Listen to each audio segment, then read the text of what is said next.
Hello, I'm Albert Weinstein. I'm here to tell you about something very important, not as important as my theory that E equals mc squared, but something that will make a huge difference in your life over the next few years. What I want to talk to you about is inflation, how it will affect you and your family financially, and what to do to prepare for it now.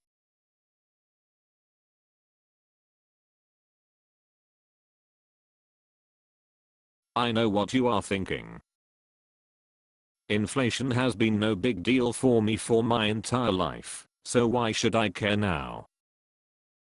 Well, Leonardo, inflation is about to get a lot worse, a whole lot worse than any American has ever seen before. Really? Yes, I know that you're aware that prices have been going up slowly your whole life. Do you remember when phone calls at a payphone used to cost 10 cents, and when bread was a lot less? How about when gas was only 50 cents per gallon, and I'm sure some of you remember when prices were even lower than that.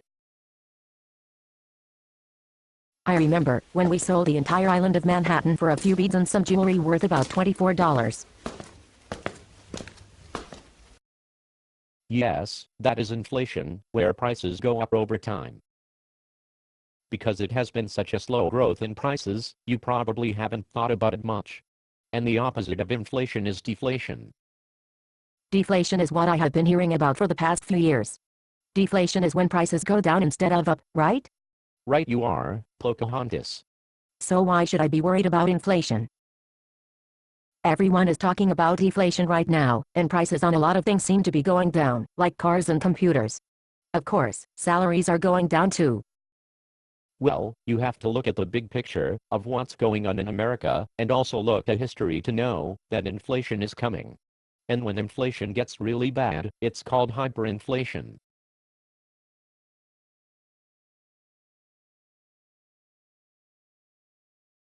Why should I listen to you, Albert? Well, in 2005, when everyone was still talking about how real estate was the greatest investment to make and how it would never go down, I published a book warning people about the real estate bubble. In that book I told people that the bubble would burst soon and that recession would follow, along with a stock market crash. In the book, I also told people to invest in gold when it was $600 an ounce, and gold has since doubled in value to more than $1,200 an ounce. Wow, looks like you were 100% right with that book. Thank you. Back when I was doing extensive research for my real estate bubble book, I uncovered information that was much more concerning to me than the short-term negative effects of the bursting of the real estate bubble that we are experiencing right now.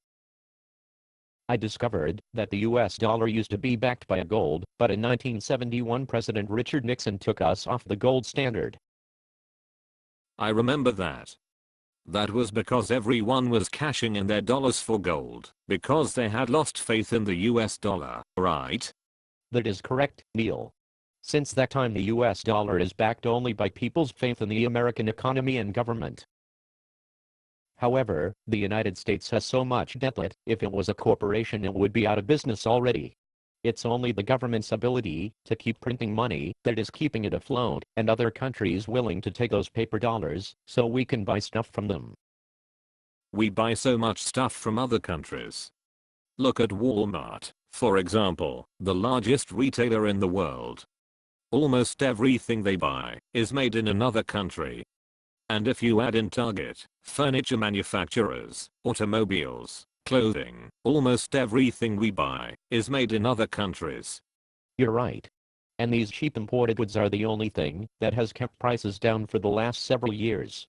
However, it goes even further. What about the oil that we import to fuel our vehicles? We import a great deal of oil, and buy that oil with paper dollars. If people lost faith in those paper dollars, what could we import? I don't know what we could import if people wouldn't accept our paper dollars. In 2008 alone, we imported over $2 trillion of goods into the United States. $2 trillion represents a large part of our economy. What would happen if we couldn't import those goods, or we had to pay 2 times as much for them, or 4 times or 10 times as much? We couldn't do it. Our economy would be completely different. You're right again. How did we get to this point? Well, when the United States was taken off the gold standard by President Nixon, our currency was no longer backed by anything but the faith in the United States government. So we could print as much as we wanted to. And print they did. Now they don't even have to print it, as most large cash transactions occur electronically, with no paper currency even involved. Really? Our currency is created electronically? Yes. For example, the Federal Reserve lends a bank $1, and then that bank can lend out $9. It basically creates that money out of thin air. All of this is done digitally, using electronic credits. That system of creating $9 from $1 is called the fractional banking system, right? Yes, that is the fractional banking system. Did you know that the founding fathers of our country set up the gold standard to back the US dollar because they realized that paper money, with no real assets backing them, would lead us into trouble? No, I didn't. Yes, even the great President Thomas Jefferson said that history has proved that a dollar backed by gold disappears for every dollar of paper created. That is why the founding fathers put us on the gold standard originally, to protect us from getting into the situation we find ourselves in today. That makes sense to me. We seem to be in a very challenging situation, one that we haven't seen before. The bottom line is that when I was studying thousands of years of history for my real estate bubble book and looking at where America is now, I realized that there is only one outcome for the US dollar: people losing all faith in the dollar, which would cause it to lose all its value, followed by severe inflation. Wow, I gotta get home and prepare myself and my family.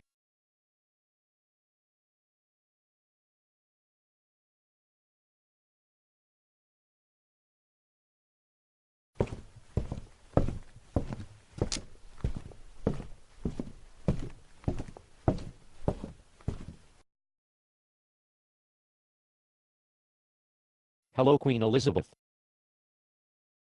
Hello, Albert. As you know, prices have been going up over time. In the not too distant future, prices of everything will go up extremely quickly. Inflation will get out of control. So you are saying that inflation will get a lot worse? What's going to happen? Prices will go up very quickly. How quickly will prices go up? In the beginning, we will go from our current real inflation rate of about 3% to between 10 to 15% inflation per year. 10 to 15% per year. Yes, and that's just the beginning. It will quickly turn into inflation that is much worse. As people get scared, prices will double every year. Imagine what that will be like, prices doubling every year. Wow. What can I do now to get ready? Well, there are certain things you must do to prepare now, while you still can. I have created an ebook manual for everything you need to know. Go to my website, inflationconsulting.com, and you will find all you need to know. Thank you for watching this video. To prepare for what's coming and protect yourself and your family, go to www.inflationconsulting.com now.